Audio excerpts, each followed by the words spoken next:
established rich coming right back at you. Today's conversation is not comfortable, but it's necessary. It's a conversation about trust, power, and what happens when belief is leveraged without results. For more than a decade, Dr. Umar has asked the Black community to financially support a school that was promised, marketed, and repeatedly announced, but never opened. That fact alone is no longer up for debate. What is new is that one former donor has decided to move beyond social media discussion and take legal action. On Christmas Day, filmmaker Mary Ann Lorient announced that legal documents have been received and that financial investigation is now underway. She ain't asking for explanations or live stream clarifications. She is asking where that money went. The reason I wanted to come out to make this video, it's because I received a check as a settlement from Dr. Umar Johnson. During the week, I received an email, and the email was not claiming to sue me. It was from his attorney at Cleveland Law Firm, which has a sister firm and where he's from, Philly. So they reached out. They wanted to have a dialogue.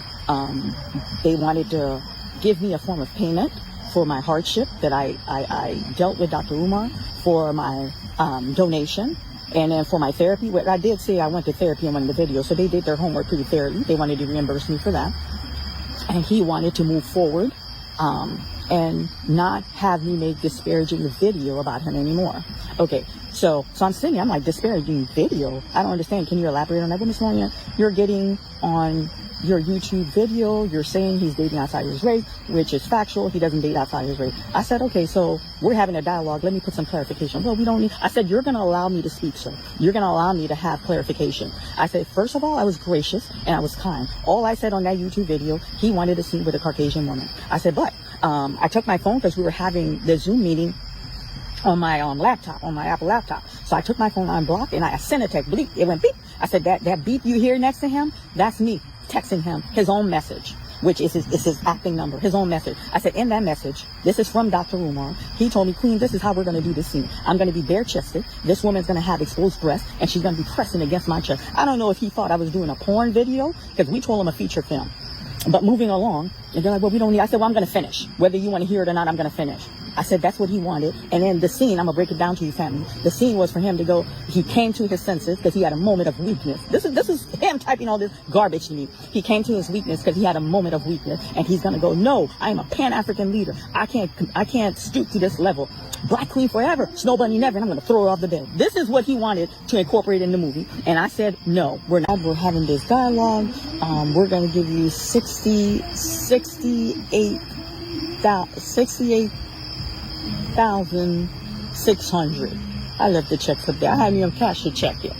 The check's still up there. But what I did do, I sent a copy of that check to Honor, because I promised Honor when I get paid, I would return back on this show and then I would do, let the people know I got my money back. This is the moment where rhetoric meets reality. For years, the story has always been about delays, permits closing, renovations were coming. The system was against Black institutions. What was never clear was a verifiable, line-by-line account of how those funds were being used. That lack of transparency is now the core issue. This is important to say carefully. The people who donated are not foolish. They not naive, and they not dumb for believing in him. They believe because they were spoken to with certainty, confidence, and moral authority. They believe because the message was wrapped in historical trauma, collective responsibility, and the promise to uplift Black boys. That makes them supporters, not suckers. Social media has a way of turning voices into characters. Over time, the message stops being about outcome and starts being about presence. Who is talking? Who is trending? Who is controlling the narrative? Dr. Umar did not just build a following, he built a brand. And brands can survive without delivering products for a very long time, as long as the story remains compelling. That's the dangerous part. Anyone who asked for receipts was labeled a distractor. Anybody who questioned the timeline was accused of undermining Black progress. That environment makes accountability feel like betrayal, which is how movements stall without realizing it. Real leadership don't avoid oversight. Real leadership anticipates it. And this is why this moment matters beyond one man. If this investigation moves forward the way it looks like it will, this will set a precedent. It signals that online influence don't cancel financial responsibility. It reminds people that speech is not the same as structure. All the participants, like I said, received notice today.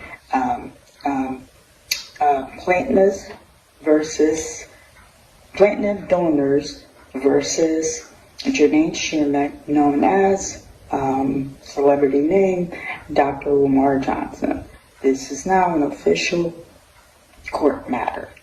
It's 40 of us. Now, the reason I'm part of it, yes, I did get a settlement, but they're using all my donation money to show that I was a supporter who did give donation. And then for the others, they all submitted copies of every cent that they gave to FDMG, and to show that they never also received any receipt. So a letter from the attorney that's representing the party of 40 will be sent to him to show good faith that we're willing to sit down and to give him a chance to give an explanation to why this school hasn't been open, or when will this school be open, and then to give explanation on how the donation money is used. Is it being used appropriately for what the donor has given the money for? The step was like to start collecting evidence, which means that we were all supposed to retrieve, like, get every single proof of money that went, and then their legal team, they obtained a lot of videos of him saying the school's going to be open, but the school has never been open. That's also an evidence to see why he's saying the school hasn't been open. So, and they sent this to us. Let me read it on for you guys. I'm sorry, I should be a little bit more prepared. Our job is to solve this case. You all have submitted the proper document of what happened, what each party contributed to the known school at DMG, putting the information in the hands of people who can investigate and who can bring appropriate prosecution. It is advised to not reach out to we're not allowed to reach out to Umar. There are people who donated thousands of dollars, not change, not small contributions, real money given in good faith. Those people are rarely mentioned in the discussion. They are often mocked and dismissed, and that's wrong. They are not embarrassments. They are evidence of how powerful persuasion can be if it goes unchecked. What makes this hard to watch is that Dr. Umar continues to sit in front of a camera and speak as if none of this exists. That level of disconnect does not come from confidence. It comes from believing that consequences don't apply to you. And that's where this story is headed next, because this ain't the first controversy. This is not the first unanswered question. This is not the first time people have asked for clarity and received rhetoric instead. And this is where the conversation gets uncomfortable for a lot of people. Because to really understand what's happening now, you have to look at the pattern, not the personality. Social media didn't create Dr. Umar Johnson's ideas. Social media created the environment for those ideas to exist without structure,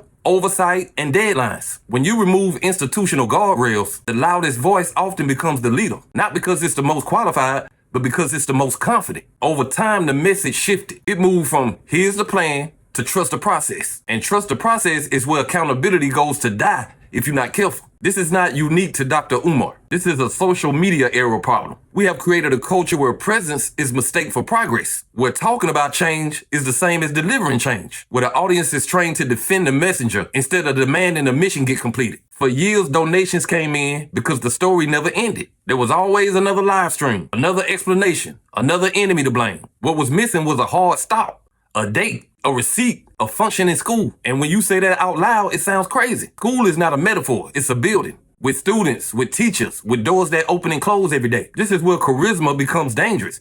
Charisma can buy you time, it can buy you patience, but it cannot replace results forever. The most disturbing part is not even the possibility of mismanaged funds. It's the way the criticism was handled. Anyone who questioned the process was portrayed as an enemy of black progress. And sisters, listen. Listen,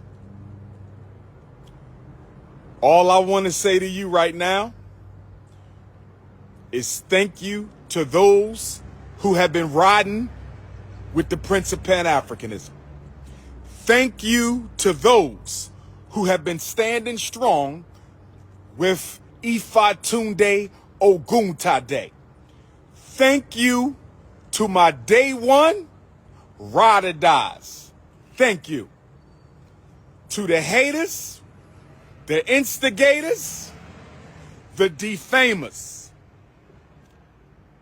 That's all I'm going to say. To the haters, instigators, and defamers, that's all I'm going to say. To the haters, instigators, and defamers, that's all we going to say. That's all we ain't got no more words. We ain't got no more words, brothers and sisters. I'm at the Frederick Douglass Marcus Golf. That tactic shuts down discussion and forces supporters into a corner. You are no longer asking questions, you defending your identity. This is how people get trapped. When a movement requires you to ignore evidence to prove your loyalty, it is no longer a movement, it's a performance. This is why the legal action matters more than any YouTube debate could. Courts don't care about vibes, they care about paper trails. If the money was used properly, the records would show it. If it wasn't, the records would show that too. And this is the moment where everything changes. Because for the first time, the questions are no longer optional. This could result in repayments, it could result in criminal consequences, or it could result in total exoneration. But what it will not result in is business as usual. And let's talk about the people who donated, because they are the most overlooked part of this story. These were not just online comments or likes. These were people who believed enough to give real money. Some gave small amounts over time, some gave thousands in lump sums. Imagine believing you was helping build a future for black boys, and years later there's still no school, no students, no opening day. That is not a debate topic, that's a personal betrayal. And yet, this conversation often turns into mockery. People call the donor stupid, say they gullible. That response is lazy and cruel. The real question is not why people believe. The question is why the belief continued without delivery. This case has implications beyond one individual. If this investigation moves forward and sets a legal precedent, it could force a reset in how online figures collect money. It could signal that you cannot operate a decade-long campaign without transparency. And that is why some people are uncomfortable right now, because it's bigger than Umar. This is about a culture that rewards talk over building, a culture that treats questions as attacks, a culture that lets characters replace leaders. And what makes this whole conversation so heavy is not just the legal part, it's the moral part of it. Because when you strip away the YouTube clips, the catchphrases, and the online defense squads, what you are left with is a very simple question. Did the promise match the result? This is not about disagreeing with somebody's politics. This is not about tearing down a black leader for entertainment. This is about following through when people trust you with their money and their hope. Social media has created a strange era where people can live entirely inside a narrative without ever having to exit it. As long as the camera is on and the audience is listening, reality can be postponed, but reality does not disappear. It just waits. And eventually it shows up as a receipt or a court date or a question that can no longer be deflected. This is why accountability is not hate. Accountability is respect for the people that believed in you. If you building something real, you should want transparency. If you doing the work, you should welcome the audit. If your intentions are pure, you should have nothing to fear from questions. The idea that anybody who asks for proof is an enemy is how scams survive. Real movements invite scrutiny because they know the foundation can hold the weight. And for the donors, this is the part that matters the most. You are not foolish for believing in a better future. You are not weak for trusting someone who spoke with confidence and passion. The responsibility never belonged to the people who gave. It belonged to the person who asked. If this legal action moves forward, it will not be about one man. It will be about drawing a line in the digital sand. A line that says you can't live off the cause without delivering the cause. A line that says charisma is not a substitute for results. This moment could change how people fundraise online. It could force future leaders to build first and talk second. It could protect the next group of believers from becoming victims. And if anything else, it should remind all of us to ask hard questions early. Not out of cynicism, but out of self-respect. Because belief is powerful. And when belief is misused, the damage lasts longer than any live stream could. So as this story continues to unfold, pay attention to the facts. Pay attention to the paperwork. Pay attention to what gets shown, not just what gets said. And most importantly, remember this. Real change don't require you to suspend your critical thinking. It requires you to use it. But hey, that's just my opinion. What's yours? Like, comment, subscribe, establish rich. I'll be back with another one. Peace.